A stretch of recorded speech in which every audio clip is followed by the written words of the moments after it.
নমস্কার, নতুন বাংলা থেকে বলছি সন্ময় বন্দ্যোপাধ্যায়। ওবিসি নিয়ে রাজ্য সরকার কিন্তু আবারও প্রতারণা করছে। আমি কেন বলছি সেই ঘটনাটা বলছি, কিন্তু তার আগে বলি ওবিসি ক্ষেত্রে যে এই রাজ্যে যে ওবিসি সার্ভে হয়েছিল 2011 সালের পর, সেই সার্ভেটাকে বাতিল করে দিয়েছিল। এবং আপনারা জানেন যে সেই বাতিল করার পর রাজ্য অসন্তুষ্ট হয়ে রাজ্যের মুখ্যমন্ত্রী বলেছেন এই রায় আমরা মানি না। সুপ্রিম কোর্টে গিয়েছেন, সেখানে স্টে অর্ডার চেয়েছিলেন, কিন্তু সুপ্রিম কোর্টে শেষ পর্যন্ত স্টে অর্ডার পায়নি রাজ্য সরকার। পরবর্তীকালে একটি নির্দিষ্ট রিক্রুটমেন্টের ক্ষেত্রে সম্ভবত কোঅপারেটিভ সার্ভিস কমিশনে সেই ওবিসি সংক্রান্ত কলকাতা হাইকোর্টের রায়টাকে অমান্য করা হয়েছে। সেই প্রেক্ষিতে একটা মামলা হয়েছিল। মামলার প্রেক্ষিতে জাস্টিস তপব্রত চক্রবর্তী দেওয়া যে রায়, সেই রায়ের কে অমান্য করা হয়েছে সার্ভিস কমিশনের তরফ থেকে। এবং সেখানে পরিষ্কারভাবে রাজ্য সরকারকে সতর্ক করে দেওয়া হয়েছে। রাজ্য সরকারের চিফ সেক্রেটারিকে প্র্যাকটিক্যালি অ্যাপিয়ার করতে হয়েছে, ভার্চুয়ালি অ্যাপিয়ার করতে হয়েছে। এবং সেখানে তিনি নিঃশর্তভাবে রাজ্য সরকারের তরফ থেকে কলকাতা হাইকোর্টে ক্ষমা চান যে যা হয়ে গেছে একটা মিসআন্ডারস্ট্যান্ডিং হয়েছে, ইয়েস সরি স্যার, এরকম ভবিষ্যতে আর কোনো ভুল হবে না। রাজ্যের তরফ থেকে রাজ্যের চিফ সেক্রেটারি মনোজ পান্ত কলকাতা হাইকোর্টে ভার্চুয়াল শুনানিতে সেটা বলেছেন, আমরা সবাই শুনেছি লাইভ স্ট্রিমিংয়ে। তো প্রশ্নটা হলো, সেই রাজ্য সরকার এখনও ওবিসি নিয়ে খেলছে, এখনও রিক্রুটমেন্ট নিয়ে তো খেলছি যে ওবিসির এখনও আমাদের সুপ্রিম কোর্টে গেছি, যতক্ষণ না ফাইনাল হয় ততক্ষণ তো আমরা কিচ্ছু করতে পারি না। কিন্তু আদতে বাস্তবটা কি? বাস্তবটা হচ্ছে যে ওবিসি সংক্রান্ত যে সার্ভে বাতিল হয়েছে তার আগে 2010 সালের আগে যাদের ওবিসি তালিকার অন্তর্ভুক্ত আছে যেসব ক্যাটাগরি, তারা তো ইজিলি ওবিসির রিক্রুটমেন্টের প্রসেসের মধ্যে থাকতে পারবে, অ্যাডমিশনের প্রসেসের মধ্যে থাকতে পারবে, সব কিছুতে থাকতে পারবে। কিন্তু রাজ্য সরকার ওটাকে অজুহাত করছে, আমরা সুপ্রিম কোর্টে গেছি। সুপ্রিম কোর্ট তো কোনো স্টে অর্ডার দেয়নি, মামলার তো শুনানি চলছে। এবং সেই মামলার শুনানি চলছে, সেখানে দাঁড়িয়ে সেটাকে স্টে অর্ডার হিসেবে রাজ্য সরকারটা অজুহাত হিসেবে খাড়া করার চেষ্টা করছে চাকরি রিক্রুটমেন্টের ক্ষেত্রে। এবং এই সংক্রান্ত ব্যাপারে আপনাদের একটু যদি মনে থাকে যে কোঅপারেটিভ সার্ভিস কমিশনে এই কলকাতা হাইকোর্টে দেওয়া রায়কে অমান্য করে সেখানে রিক্রুটমেন্টের ব্যবস্থা করা হয়েছিল, সেটা ধরা পড়ার পর এক পক্ষ মামলায় যায় এবং মামলায় যাওয়ার পর সেখানে রাজ্য সরকারের চিফ সেক্রেটারি মনোজ পান্ত নিঃশর্তভাবে ক্ষমা চেয়েছিলেন এবং তাকে সতর্ক করে দেওয়া হয়েছিল কলকাতা হাইকোর্টের তরফ থেকে যে আমরা কিন্তু কোনো স্টে অর্ডার দিইনি। আমরা বলেছি 2010 সালের আগে যা যা ওবিসি ক্যাটাগরি আছে সেগুলো ভ্যালিড, কিন্তু 2011 সালের পর থেকে যেটা হয়েছে সার্ভেটা বেনিয়ম হয়েছে, ফলত সেটা সেই ক্ষেত্রে আমরা বাতিল করেছি। আপনারা দয়া করে আমাদের এটাকে অজুহাত হিসেবে খাড়া করবেন না। চিফ সেক্রেটারিকে সরাসরি প্র্যাকটিক্যালি ওয়ার্নিং দিয়ে দিয়েছিল কলকাতা হাইকোর্টে মহামান্য বিচারপতিরা, সেটা লাইভ স্ট্রিমিংয়ে আমরা সবাই দেখেছি, আপনারাও দেখেছেন। এখনও রাজ্য সরকার কিন্তু মানে অন্য বিভিন্ন প্রসেসের মধ্যে ওবিসি মামলা সুপ্রিম কোর্টে করেছি বলে সেইটাকে স্টে অর্ডার দেখিয়ে বিভিন্ন জালিয়াতি করে যাচ্ছে। অতি সম্প্রতি আরও একটা ঘটনার ক্ষেত্রে হয়েছে, যেমন ধরুন আমি বলছি যে বিভিন্ন কলেজগুলোতে অ্যাডমিশন, সেই অ্যাডমিশনে একটা ওবিসির তালিকা থাকে যে ওবিসি এতগুলো সিট সেখানে রিজার্ভ, তার জন্য একটা কেন্দ্রীয় পোর্টাল থাকে। সেই পোর্টালটা শিক্ষা দপ্তর থেকে খোলা হয়নি, আমি যা রিপোর্টটা পেলাম, সত্যি মিথ্যে জানি না।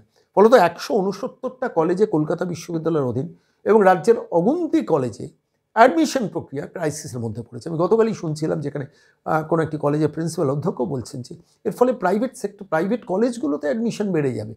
মানে প্রাইভেট কলেজগুলোতে না, ওবিসি ক্যাটাগরিতে সরকারি এডেড কলেজগুলোতে আমি অ্যাডমিশন পাচ্ছি না। অথচ বাস্তবটা কি? কোনো অ্যাডমিশন আটকানোর কথা নয়। ওবিসি 2010 সালের আগে যে তালিকা আছে সেই অনুযায়ী যে কেউ যে ক্যাটাগরি ওবিসি ক্যাটাগরি তালিকাভুক্ত আছেন তারা সেই ক্যাটাগরিতে অ্যাডমিশন পেতে পারে। অথচ রাজ্য সরকার পোর্টালটা না খুলে ওটাকে কায়দা করে আটকে রেখে দিয়েছে। বেসিক্যালি ইন্টেনশনটা পরিষ্কার, প্রাইভেট কলেজে যাওয়া, অ্যাডমিশন নাও, কলেজগুলোতে যাতে চাপ কমে, তাহলে আমার অধ্যাপক রিক্রুটমেন্টটা করতে হবে না, স্যাক্টে টিচার রিক্রুটমেন্ট করতে হবে না। এক্ষেত্রেও কীরকমভাবে প্রতারণা করছে একটা সরকার ভাবুন। আমি সমস্ত ঘটনাটা শুনে আমি এই ওবিসি সংক্রান্ত মামলার সঙ্গে ওতপ্রোতভাবে যুক্ত ছিলেন আইনজীবী সুদীপ্ত দাশগুপ্ত। আমি তাকে সরাসরি প্রশ্ন করেছিলাম, আচ্ছা এই যে 169টা কলেজে ওবিসি ক্যাটেগরিতে কারা অ্যাডমিশন পাবে, এইটাকে ক্লিয়ার না করার জন্য অ্যাডমিশন প্রক্রিয়া যে থমকে রয়েছে, সেটা কি রাজ্য সরকার পারে এটা করতে? এটাকে আটকে রাখতে পারে? শিক্ষা দপ্তর পারে? ব্রাত্য বসুর দপ্তর পারে? কেননা কোনো জায়গায় তো হাইকোর্টেও স্টে অর্ডার নেই, সুপ্রিম কোর্টেও স্টে অর্ডার নেই। শুধু 2011 সালের পর যে সার্ভেটা হয়েছে সেই সার্ভেটা ইনভ্যালিড। সে সার্ভেটাকে বাতিল করে দিয়েছে কলকাতা হাইকোর্টের মহামান্য বিচারপতিরা।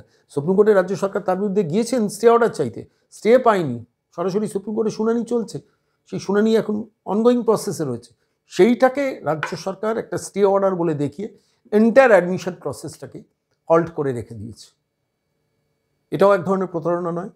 এবার তো চিফ সেক্রেটারিকে ডেকে পাঠানো দরকার। কোনো ছাত্র যদি কলকাতা হাইকোর্টে গিয়ে পুরো ব্যাপারটা উল্লেখ করে বলেন স্যার অ্যাডমিশন প্রক্রিয়াটা হল্ট হয়ে রয়েছে এই কারণে, আমার কি করণীয় উচিত, কি করা উচিত? কলকাতা হাইকোর্টের এবার এবার এবার এবার তো নয় চিফ সেক্রেটারিকে জেলে পুরবে, না হলে চিফ সেক্রেটারির বিরুদ্ধে মানে রাজ্য সরকারের বিরুদ্ধে একটা ফাইন ইম্পোজ হতে পারে আদালত অবমাননার রায়, যে আদালতের ইন্টারপ্রিটেশনকে আপনি মিসইন্টারপ্রেট করছেন এই কারণে। খুব সূক্ষ্ম ব্যাপার, দেখুন সাধারণ মানুষের পক্ষে এটা বোঝা সম্ভব নয়, কিন্তু ওবিসিটাকে হাতিয়ার করে রাজ্য সরকারি এইডেড কলেজগুলোর অ্যাডমিশন প্রক্রিয়াটাকে থমকে দিয়ে প্রাইভেট কলেজগুলোতে ছাত্রদের পাঠানোর ব্যবস্থা করছে মমতা বন্দ্যোপাধ্যায় সরকার। আমি এই বিষয়টা নিয়ে গিয়েছিলাম আইনজীবী সুদীপ্ত দাশগুপ্তর বক্তব্য জানতে, কি বললেন শুনুন। নমস্কার সুদীপ্ত দাস, সন্ময় বলছি। হ্যাঁ নমস্কার সন্ময় বাবু, বলুন। বলছি একটা রিপোর্ট এসছে যে 169টা কলেজ কলকাতা বিশ্ববিদ্যালয়ের অধীন, সেখানে এবং রাজ্যের অধীন যেসব কলেজ আছে সেই কলেজগুলোতে অ্যাডমিশন প্রক্রিয়া ওবিসির জন্য থমকে আছে। এবং এই প্রেক্ষিতে দাঁড়িয়ে সব মানে বিভিন্ন বাংলার বড় বড় বিখ্যাত চ্যানেলেও এই আলোচনাটা চলছে, যেখানে যে এটা সম্পূর্ণ বেআইনি। ওবিসির কারণ দেখি 169টা কলেজে কিছুতেই অ্যাডমিশন আটকে রাখা যায় না, কেন কোর্ট তো বলেই দিয়েছে। আপনি তো এই মামলায় ছিলেন, ওবিসি সংক্রান্ত মামলায় ছিলেন, কি বলবেন এটা এই নিয়ে? দেখুন, বিষয়টা হলো আপনাকে বুঝতে হবে হাইকোর্ট কোন জিনিসটা বাতিল করেছে। হাইকোর্ট বাতিল করেছে যে 2010 সালের পরে যেসব শ্রেণীকে নথিভুক্ত করা হয়েছে ওবিসি এ বা ওবিসি বি হিসেবে, সেইগুলো বাতিল। কিন্তু 2010-এর আগে কি পশ্চিমবঙ্গে কোনো রিক্রুটমেন্ট হয়নি? না পশ্চিমবঙ্গে কোনো ওবিসি ছিল না? ছিল, রিক্রুটমেন্ট হয়েছে। এখনো কিন্তু তারা ওবিসি আছে তাহলে, এবং এখনো এরকম অনেকে আছে যারা 2010-এর আগে যে তালিকা ছিল ওবিসি, সেই তালিকার ভিত্তিতে ধরুন কালকেও কেউ সার্টিফিকেট পেলো, সেটা কিন্তু ভ্যালিড। সেই সব যেসব ছেলেমেয়েরা আছে তাদের দিয়েই কিন্তু নিয়োগ প্রক্রিয়া শুরু করতে পারে। এবং এই সেম জিনিসটাই মহামান্য বিচারপতি জাস্টিস তপব্রত চক্রবর্তী এবং জাস্টিস রাজাশেখর মান্থা পরিষ্কার চিফ সেক্রেটারিকে ডেকে বলেন, এবং চিফ সেক্রেটারি বলে হ্যাঁ এটা আমাদের বুঝতে ভুল হয়েছে, আমরা দেখবো এরপর থেকে এটাই করতে। কিন্তু অদ্ভুত ব্যাপার, এই এই যে স্বভাব যে আমাকে ছুতো খুঁজতে হবে কিভাবে নিয়োগ প্রক্রিয়াটাকে আটকে রাখা যায়, নিয়োগ প্রক্রিয়া হবে না, নিয়োগ প্রক্রিয়া না হওয়ার দোষ দেওয়া হবে কোর্টের ওপর, এই জন্যই আটকে আছে, আর কোনো কারণ নেই। এবার ঘটনাটা হচ্ছে যে যে কোনো ছাত্র এটা নিয়ে যদি সরাসরি কোর্টে চলে যান, এবং তখন তো সেই ছাত্রের দোষ দেখবে সরকার। কিন্তু কলেজের প্রিন্সিপালরা প্রকাশ্যে টিভি চ্যানেলে বসে বলছেন, আমি আজকেই শুনছিলাম, বলছেন যে এমনিতেই প্রাইভেট কলেজে ভিড় বাড়ছে, আবার প্রাইভেট কলেজের দিকে ঠেলে দেওয়ার চেষ্টা হচ্ছে যে হবে যদি এটা এটা এটা এটা এটা এটা কন্টিনিউ করে। অথচ পুরো ব্যাপারটা বেআইনি, মানে একটা সরকার ওবিসি নিয়েও অ্যাডমিশনেও বেআইনি করছে। চাকরিতে তো করেইছে, চাকরিতে অবন্তি রিক্রুটমেন্ট বেআইনি, ওবিসি যেটা সরকার আদালত ডিক্লেয়ার করেছে, যদি আদালত তাতে ইন্টারফেয়ার করেনি, যারা চাকরি করছেন তাদের কোটাতে ঢুকিয়ে দেওয়া হয়েছে। এক্ষেত্রে দাঁড়িয়ে যদি কোনো ছাত্র আদালতে যান, সে আদালতে গেলে কি তার বিচার পাবেন? দেখুন, প্রথমে আপনাকে সন্ময়বাবু একটু জিনিস একটু বলতে চাই, একটা জিনিস, যে এই যে দেখছেন যে অ্যাডমিশন হচ্ছে না, এই যে দেখছেন নিয়োগ 9, 10, 11, 12 একটা দুর্নীতি হচ্ছে, এটা কিন্তু শুধুই দুর্নীতি বা কোর্টের অর্ডার মেনে কলেজে অ্যাডমিশন হচ্ছে না ওবিসির কথা মেনে শুধু কিন্তু সেটা ভাবলে হবে না।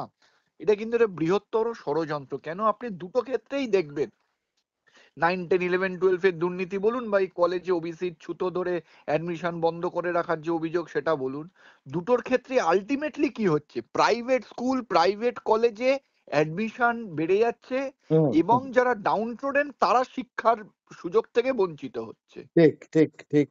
এটাই হলো অন্যতম মেন কারণ, যে প্রাইভেট স্কুল কলেজকে আমি অ্যাডমিশন করাবো, সরকারি স্কুল কলেজ আমি বন্ধ করাবো, এবং শিক্ষার অধিকার থেকে যারা প্রকৃত শিক্ষা ডাউন ট্রোডেন, যাদের জন্য সরকারি কলেজ সরকারি স্কুল, তাদেরকে আমি শিক্ষা থেকে বঞ্চিত করাবো। এটা হলো প্রথম একটা দিক।